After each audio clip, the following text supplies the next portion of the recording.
I think you are flirting here with an all-out war that we will all engage in it. Each side will affirm to the other that they won't use nuclear weapons, and then one of them will. And then it's over. Will the Israelis really want to be in a state of hostility with their Arab neighbors indefinitely? Well, if that's what they want, that's what they're getting.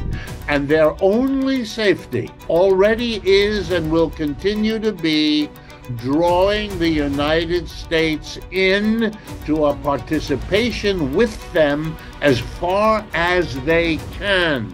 I'm pleased to welcome back to the show Richard Wolff. He is a professor emeritus at the University of Massachusetts Amherst, founder of Democracy at Work, a nonprofit organization which produces media content. Very interesting channel and work that they do. I encourage people to check out Democracy at Work.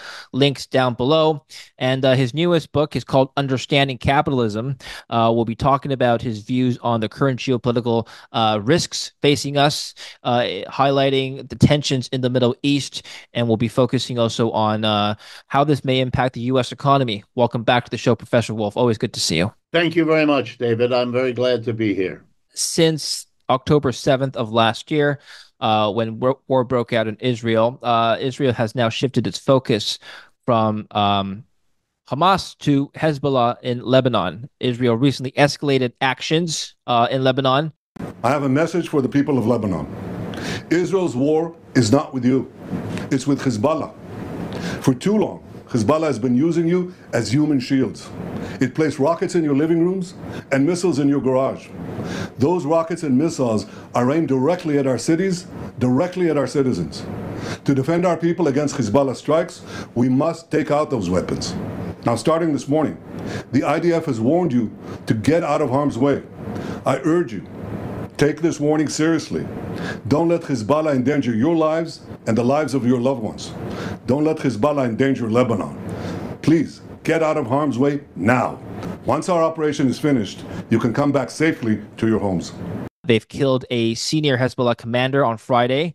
Lebanon has since returned fire recently this week by sending missiles to Israel. And as we know, last week there's been an incident where thousands of pagers were detonated with the explosive devices in Lebanon. I don't think that's an attack that we've seen before in modern times.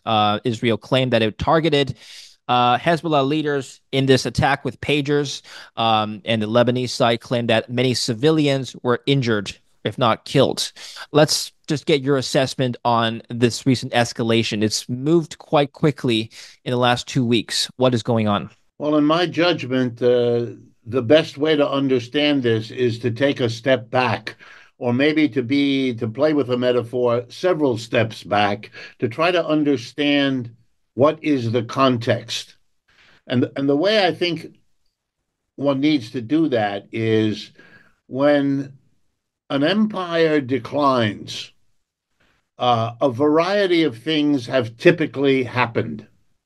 Number one, overreach. That is a general term in which the empire declines, and as it does, it tries to solve too many problems in too many of the far-flung reaches of the empire, and it can solve one or two of them, but it misunderstands what it means for that empire to decline. What it means is you can't do all those things. You may have been able to do them 20 years ago, or 40 or 60, but you cannot anymore. I believe that what we're watching is the American empire declining as the British Empire and so many other empires before it declined, engaging in overreach. And here's what I mean. We fought a war in Korea back in the early 1950s. We couldn't finish it. And so Korea was left cut in half to one side, half to the other. In Vietnam, we tried the same game with an already split system because the French weren't strong enough to prevent the cutting of the country the way it happened. And the United States failed again. only this time the failure was no split country left. Vietnam became a unified country under the leadership of Ho Chi Minh, the leader of the Vietnamese Communist Party. In Afghanistan, we were defeated again. And the country is now run by the Taliban, which was the ostensible enemy.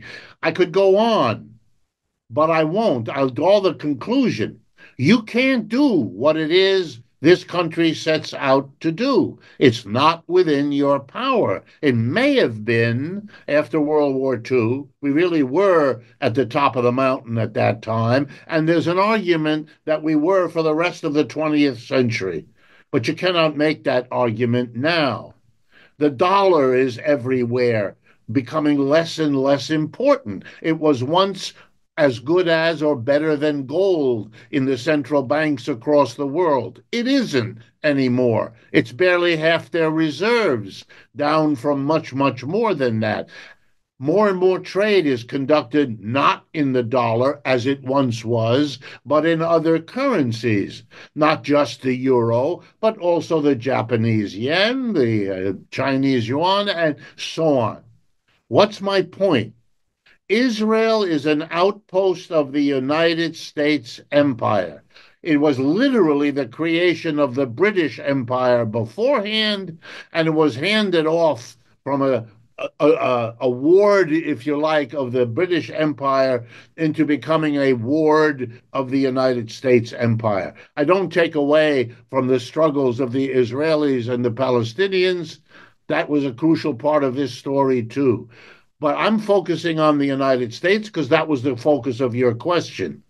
Israel exists because the United States supports it financially, economically, politically, culturally, and militarily, never more so than right now. Can the United States afford to do that? My answer, and I believe this is the majority view in the United States, is a resounding and a clear no.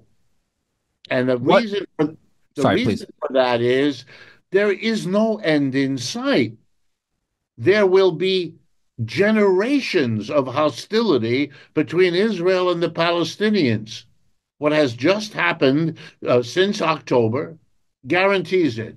Now that will be extended to include not only the Palestinians of the south in the Gaza Strip, but the Palestinians of the north in West Bank, and now the people of Lebanon. And who knows how far this will go? Will the Israelis really want to be in a state of bitter hostility with their Arab neighbors indefinitely? Well, if that's what they want, that's what they're getting.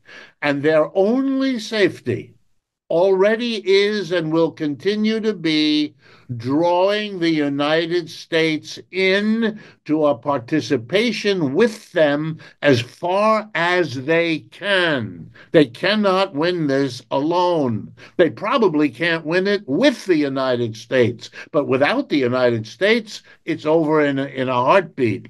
By the way, the same is true in Ukraine. That is only winnable if the United States pours even more than it already has, because what the United States has poured in clearly failed again.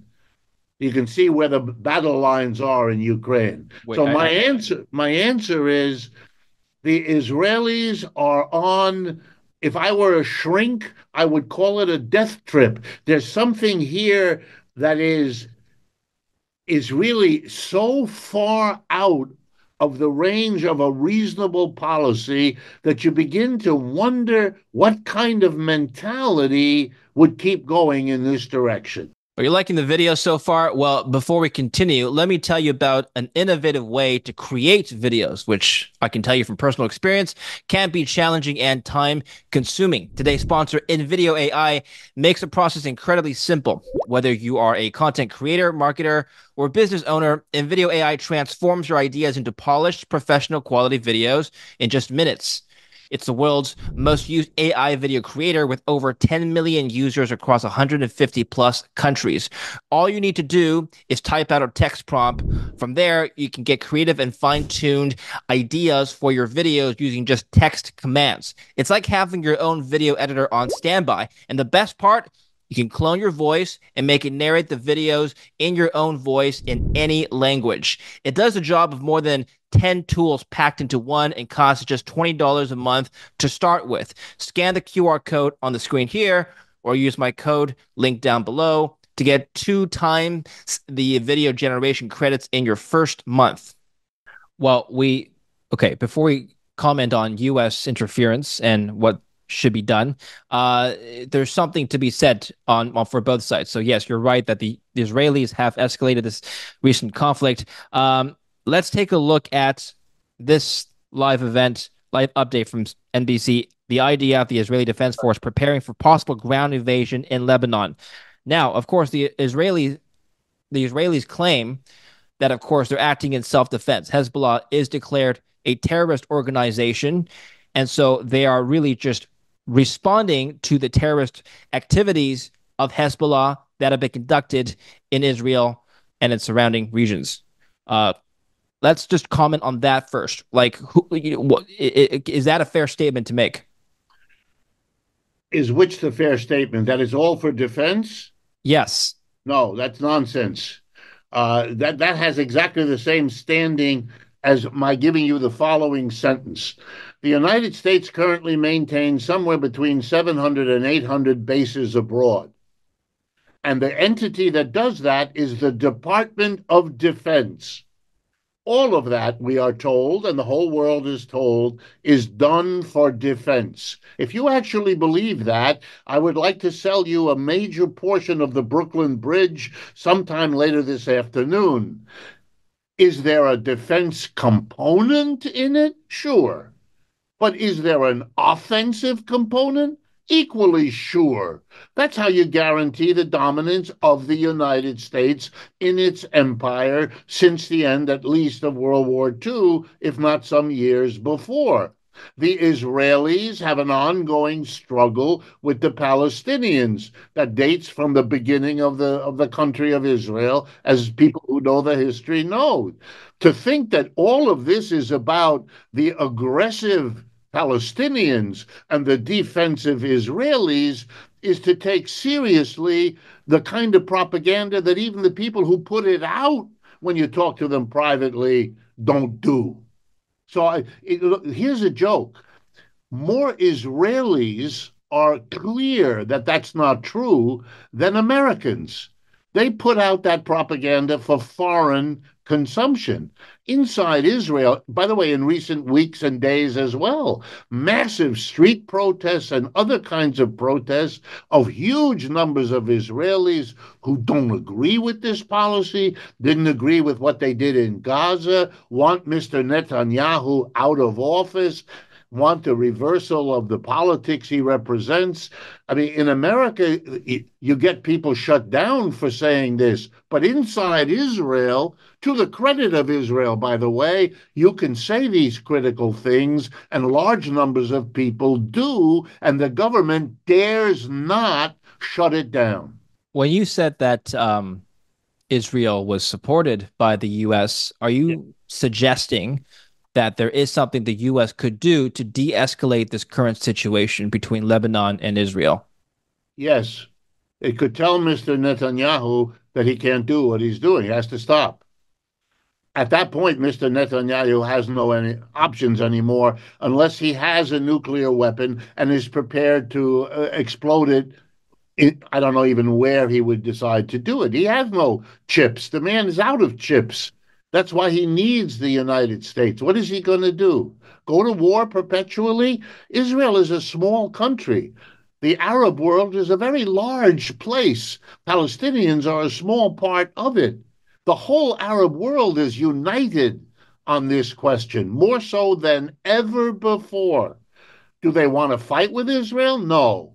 Clearly, they're afraid and they're hesitant. I understand that.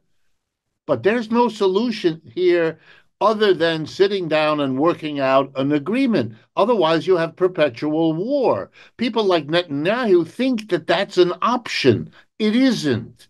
Any more than for Mr. Zelensky, that's an option. It isn't.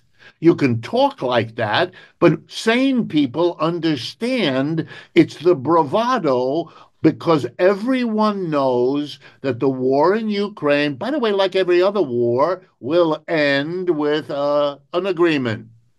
It'll maybe a very lopsided agreement. That's being decided on the battlefield, but it will be an agreement. And then the question is raised, which I raise as a human being. Do you really want to destroy, to kill, to poison the relationships of human beings to the extent you are doing while you work your way to sitting down and for the agreement you know has to happen? Mr. Putin in Russia made clear, and ironically, and I'm no fan, but ironically, it was quite right. He said, the deal that I can make with you, Mr. Zelensky, is much better now at the beginning of our hostilities than it will be if we fight. And that's what's happened. Now they will be much poorer. Mr. Zelensky can't face it. In the end, that will be the heritage, the inheritance of the Israelis that are left. A legacy of hostility and bitterness that I would not wish on the Israeli people, even though they are in the end responsible for it. It is an extraordinary situation. And I'm not arguing where the rights and wrongs are. My guess is they're very nicely distributed on both sides. That's not the question. Hamas did a terrible thing last October. Israel has done a terrible thing. But the question of who escalates, I'm afraid that's all on the Israeli side. They made the decision to respond first the way they did in Gaza, then in the north, and now in Lebanon. And I fear for where that's taking them as well as everybody else. Well, let's speculate as to where this is going. So, like I mentioned, the Israeli Defense Force is preparing for a possible ground invasion. This is what the I'm reading article here from CNN. Israel's military chief told troops on Wednesday that its airstrikes in Lebanon were aiming to destroy Hezbollah's infrastructure to pave the way for a possible ground incursion by Israeli forces. We're speaking on Wednesday, September 25th. Let's see what happens in the next couple of days. What the U.S. is in a precarious situation, Dr. Wolff. What do you think their likely response would be? On the one hand, if the U.S. does nothing and perhaps turns his back on Israel, that's sending a very strong message to its allies that the U.S. Military protection that it offers its allies is no longer reliable. On the other hand, if the U.S. puts boots on the ground along with Israel, that is a dramatic escalation. So what should the course of action be? The course of action is the one they should have followed 2 years ago, 6 years ago, 10 years ago. I understand the impatience you have and others. Okay, we can't go back and rewrite history or replay the game. I get it. But you're going to have to stop somewhere. How many losses in a row are you going to take? The Russians have shown the world something I didn't believe was true, that they have a very powerful military apparatus, not just the ground troops and all of that, but the ability to ramp up the production of missiles and planes and bombs and drones on a scale I did not understand. And I follow this stuff a lot. And it's true of the people who I rely on for information. We're all sitting here amazed. The message is a little too late to tell everybody, oh, you don't have to worry. The United States, the United States has told Mr. Putin, you can't do it, you can't do it, you can't do it. He did it. The reality is out. You told the Israelis, look, you have to work something out. They gave us the finger, if you like, and we're stuck now with really unpleasant decisions of the sort you've perfectly nicely laid out. If the Israeli IDF invades Lebanon, there will be very quickly in the United Nations a virtually unanimous, as there have been now, unanimous votes excluding the United States, Israel, and maybe one or two little islands in the Pacific, who will vote in favor of the Israeli American position, and the rest of the world will vote against it. How are you going to strengthen the argument in the world that what the United States is doing in arming Ukraine is because we are so dead against one country invading another? When we're providing the guns with which Israel and the IDF are literally about to do that. The cost to the United States is precisely to be stuck in the dilemma you describe. The answer is not to choose which way to go. Let me give you a metaphor, if you don't mind. You're walking down the street. It's late at night. You're eager to get home. And out of the alley steps a menacing person who says to you, I have a gun here and I have a knife. And I'm going to give you free choice as to which way I'm going to kill you. Now, there's two kinds of reaction. One reaction is to sit there and puzzle over which way you should choose. The other one is to say, I don't accept the choice. I am going to look for another way out. The United States cannot continue to do what it is doing. If the Russians, given who they are and their size and their power, if they want to rework the boundaries of their situation in Europe, you got to sit down and try to work that out. You cannot do what you're doing. And it's the same with Israelis and the Palestinians. I understand that the negotiation is difficult. But what is the option? Well, we're seeing the option.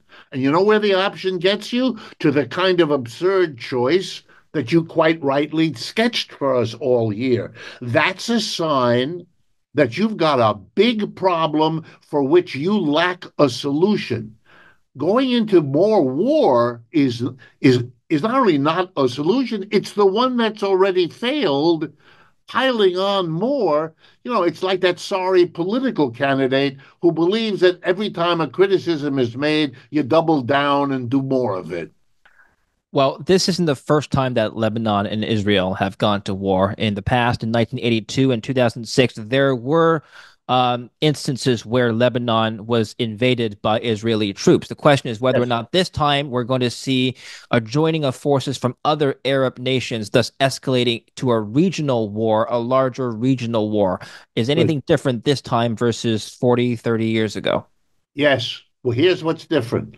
The earlier incursions used the same argument that you're using now. They were defensive and they would, quote, put an end to these hostilities. And it's the military brain thinking that when you win the war, you're done. All the smartest military brains from Clausewitz on down have understood war is just politics by another form, and it's very, very dangerous. The whole point is that the previous invasions of Lebanon by Israel, like the previous hostilities between Israel and the Palestinians, were justified by many as solving their problem. It never did. That's why we have what we have now. If you think suddenly escalating the horror, which is what has happened and is happening, is somehow going to solve the problem that the earlier pre escalation horrors didn't, then you live on a different planet from me.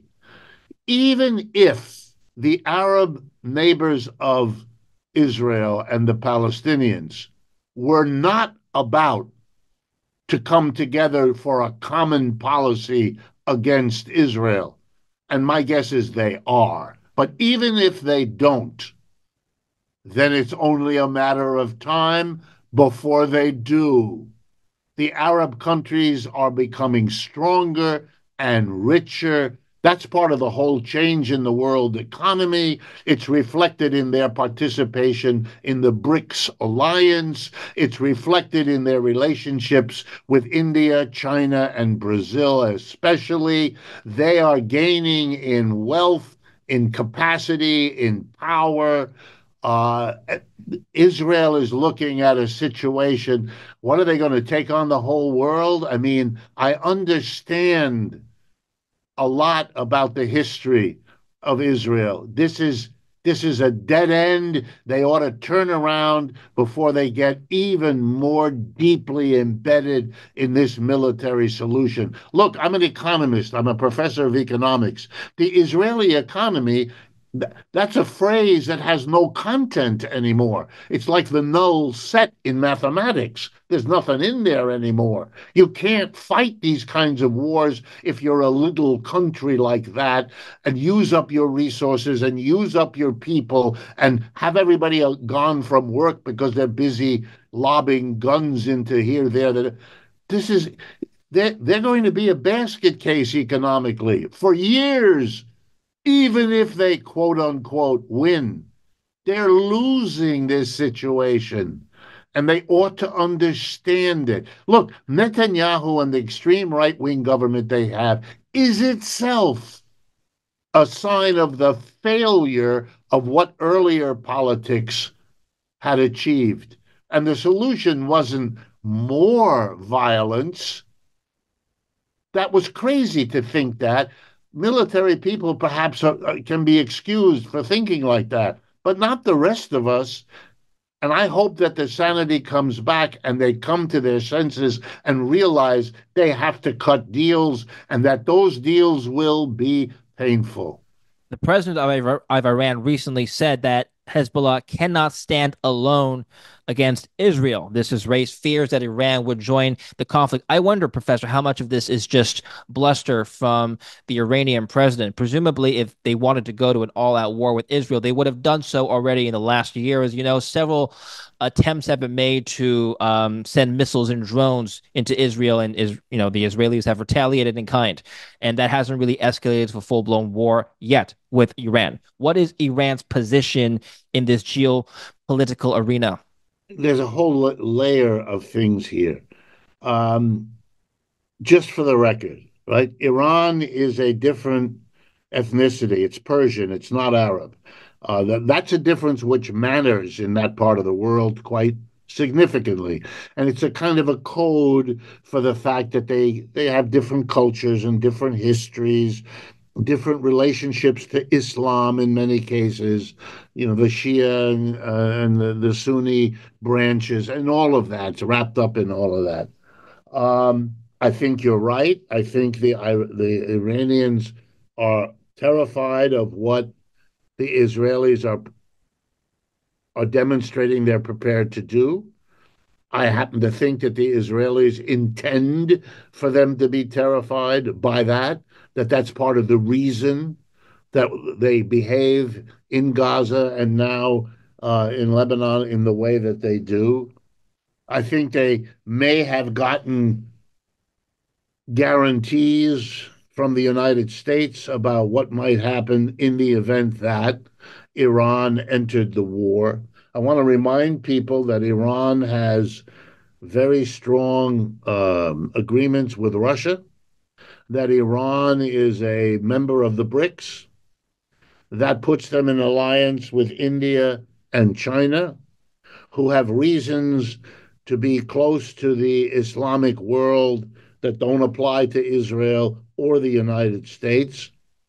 I think you are flirting here with an all out war that we will all engage in it. Each side will affirm to the other that they won't use nuclear weapons, and then one of them will. And then it's over. And for me, that's a bluff I don't want to see anyone call. I think that's crazy. I don't think, and here I'll put on my hat as an American citizen, I don't want to jeopardize all that the world has achieved over the dispute of the border between Russia and Ukraine on the one hand, or the way in which the Palestinians and the Israelis need to share that corner of the world where they are located. I mean, oh, we're fighting over real estate. Are we really going to jeopardize everything for that? I find that an argument that makes me question the person's sanity. And I am very confident in telling you, beyond what the polls already show us, and I mean Gallup and the others, that the majority of Americans and Europeans will not go there, and they will abandon leaders who take them there. Be very careful, I would urge you. Let me give you an example that your readers and listeners and viewers may not know. Something very strange happened this summer in France. A traditional Western ally, a core member of the EU, a core member of NATO, blah, blah, blah, blah, had a national election. One of the big issues there, Ukraine. Another big issue there, Israel. A new coalition of left-wing parties fielded a unified candidate for the national parliament. It's called the New Popular Front. It is a combination, and you'll see why it's important, of the French Communist Party, the French Socialist Party, the French Green Party, and the largest of the four, France Unbowed. These are all political parties that are critical of capitalism. They got the largest number of votes. They are the largest bloc in the Assemblée Nationale, which is the Parliament of France. Hello, folks. Pay some attention. They did that because the French people wanted to send a message. If you add the left wing that won to the party of the extreme right, Marine Le Pen, then Mr. Macron, the sitting president, his party in the first round of the election came in third out of three. He's done. He's got as much of a political future as you and I do. And I don't mean any disrespect to you. I'm not planning to join politics, so you're correct. All right. Good. He's done. Good riddance. No one needs him. But I think what you're seeing there is what you're going to see much, much more of. This is not particularly partisan in the sense of assessing the rights and wrongs of Israel and Palestine or of Russia and Ukraine. I'm not a propagandistic. I'm not going to tell you one of them is the great one and the other one is the bad. I'm not interested in that. I'm telling you that these conflicts are not worth the anxiety of the world, which is what they have provoked. And eventually the rest of the world, and I don't think it'll take long, is going to say so. And these issues are going to be forced to be settled because the maximum force of the world is going to look on all of this as intolerable to allow to go further. Speaking of the rest of the world, Professor, good segue. I want to show you what the UN Secretary General Antonio Guterres said in a speech this week. Addressing the UN General Assembly in New York, Guterres said, "Impunity, inequality, and uncertainty were pushing modern civilization toward a powder keg that risks engulfing the world. We can't go on like this," he stressed the forum. He referenced the growing escalations in the Middle East, although I don't think he specifically called out the Lebanon-Israel war as being the powder keg. He just said there was a host of other things. Can you respond to his general, I guess, attitude here? Yes, I think it's validation for what I just said. I think he's trying to articulate, which is good that he should try, what I'm saying, that the majority of the world looks upon all of this and says, look, yes, there are some grievances here that have to be addressed. There are some people who are worried about their security. Okay, if you're worried about it, we have to.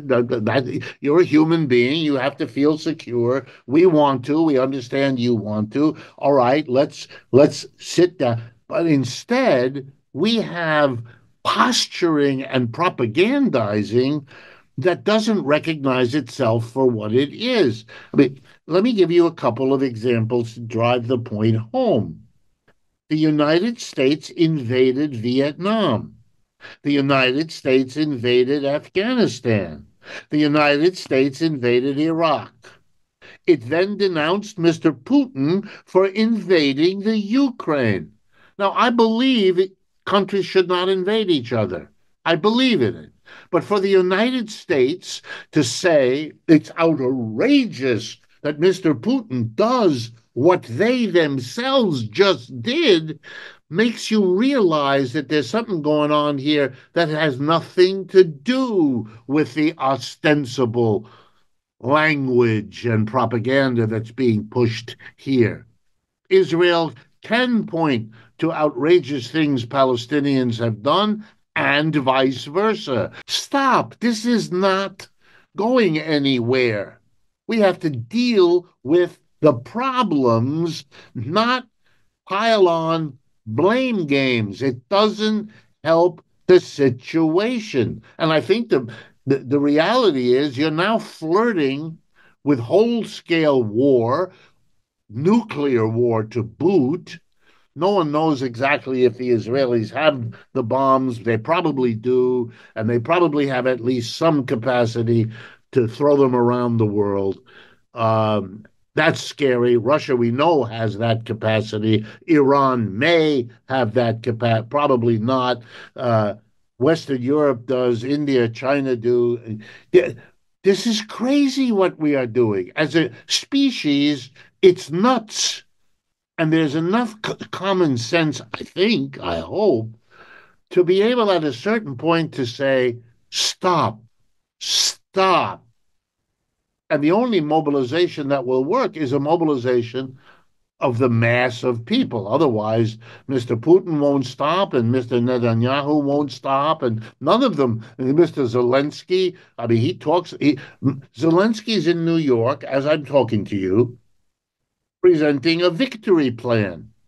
I mean, I'm not going to laugh, but this is the guy who's on his back, having been knocked out 14 times, wobbly on his feet, talking to the guy who knocked him out, saying, well, I'm going to beat you now. Yeah, well, don't look like it. Don't look like it unless you get what? The right to send missiles into the heart of Russia, which has said, if you do that, this is, what can I tell you?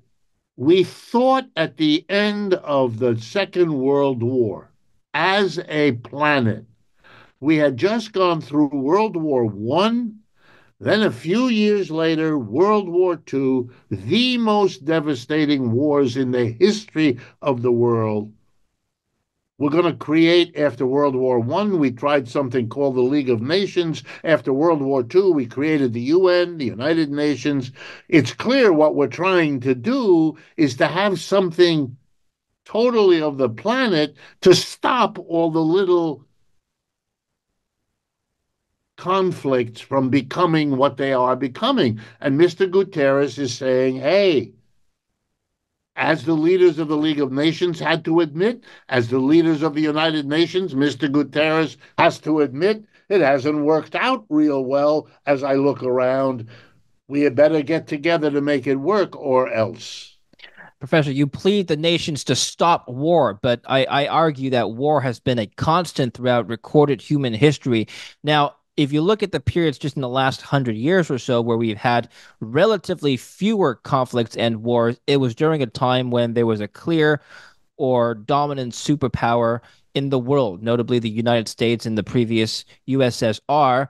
One could argue that the rise in regional conflict stems from the fact that the U.S. is losing this hegemony. So, first of all, do you agree with this notion that the U.S. is no longer, we're losing its superpower status?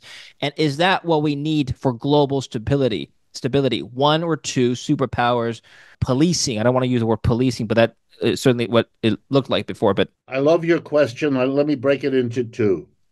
Are we a declining empire or losing hegemony?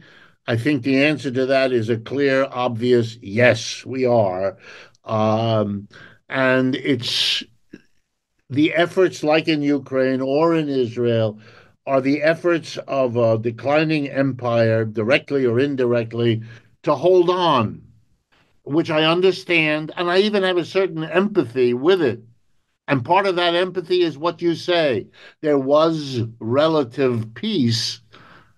I wouldn't go too far with it. There were lots of little wars along the way, but there was relative peace compared to what we might have suffered. I agree with that. I do not agree with the second one. And I think what that is the kind of selective memory. You know, it's standard among women who have had children to say the following: if I had known the pain that would be involved in childbirth, I would have tried real hard not to get pregnant. And they likewise say a year or two later, I remember all the joys of the baby. It's hard for me to remember the pain. Why do I tell you that? We remember empires when they achieve their great monuments, the things that still stand, that we can see, or the great civilizational achievements. Yeah, but when they went down, it was very ugly. It was very violent. It was very. So, yeah, there are things that empires can achieve, but when those empires go down, there's a lot of real ugliness. It might be nice to avoid. Here's how I see where the thing stands, which I think is where your question is aiming. There is right now in the world a candidate to be the next global empire after the Dutch and the French and the British and the American. And I think it's real clear, even though a lot of people have trouble facing it. It's the People's Republic of China. And I think for them, they are going to have to decide, along with the rest of the world, whether the next phase will be another empire such as theirs, or whether multipolarity may become an accepted way to create the basis so that a League of Nations or a United Nations can actually do what we all hoped it would do, be a forum. Look, we could have spent the last 300 years with Nebraska going to war against South Carolina in an alliance with New Hampshire. We don't have that. We have we've had a lot of conflicts, a lot now right away, but we've managed. I don't understand any reason to believe we can't do a comparable piece of work internationally that we managed to do nationally. I even take a certain solace from social media, from the internet, as providing us with much of the technical infrastructure to make that possible. And that's where we ought to go, because the alternative, the decline of an empire with the kind of horror show that it is now showing us it portends for us, ought to be enough of a stimulus to make the effort. And it's always been an effort. It was an effort to build the United States. It took two wars with Britain to even get the space to make the effort. We can do that. And I think there's an agreement more and more around the world that this is the direction we need to go. And I let don't me want the United States, and last point, I don't want the United States to be an obstacle to that. I don't want that. I want the United States to be a leader. Okay, maybe I can't get that, but don't be an obstacle to the efforts of working these things out into a multipolar. Go quietly to the end of your empire. Don't do stuff that risks taking us all down with you. You mentioned that the rest of the world voted to oppose Israeli actions during last fall when they were fighting Hamas. Right. I argue that that was, again, just posturing. Nothing of actual substance was done by the international community to contain that. And I argue, and please respond, if you disagree, I argue that the United Nations has been ineffective in actually carrying out its missive in containing or maintaining global peace. What are you going to do against the world's strongest military when it backs an ally? Is a Well, rhetorical question. all right, let me respond. Yes. I think the I mean, it's a long conversation. I think the United Nations has done lots and lots of very good things, including shortening or avoiding wars here, there, and the other. What the United, number one. Number two, where the United Nations, in my judgment, has failed is when you have a major power determined to go in a different direction. They lack the ability to do much about it. If one of the five countries in the Security Council uses the veto that it has, well, the UN is then stymied. And whether it's been Russia or China on the one hand, or the United States, Britain, and France on the other, uh, when those vetoes have been applied or threatened, yeah, then they have not been, they have to solve that glaring failure. And I agree with you that what Hamas did there was horrible. I understand the history out of which it comes. What the Israelis did was much more horrible, but I also understand the anxieties, the insecurity, and the history out of which it comes. Well, all I'm arguing is that we have plenty of models, not just in the United States, but in other parts of the world, where different regions, different ethnicities have been able, after many experiences of violence and warfare, to resolve most of their questions in a peaceful way within a framework set up to do that. You lose some, you win some, there's compromise, all the usual effort. Can that be broken up? Yeah. There's no guarantees one way or the other. But that's where we ought to be going. We ought to be trying. And the fact that we didn't succeed with the League of Nations as much as we wanted, and the fact that ditto for the UN shouldn't obscure the things that they did achieve and shouldn't obscure the value of trying to do it better. Again, let me remind, I'm talking not to you in this case, but I'm talking in a society where, for example, our political candidates, they never hesitate to tell you that no matter how many failures they've had in some policy they support, if you only did more of it, you would have had a different outcome. And, you have to argue that point. When I rattled off the defeats of the United States, I assume you know what the normal response is. The normal response of most Americans when they hear that is to say, well, we could have won if only we were willing to do. That misunderstands that every war in the world can be described that way. The loser might have, or could have, or should have, but they didn't. And in the end, that's the reality we have to live with, and that's the reality we ought to think from. We couldn't for all kinds of reasons, and those reasons haven't gone away. We can't now either. We can't recover from a nuclear war. Or let me put it this way, I don't want to make that effort. And I don't see any reason that justifies taking that chance.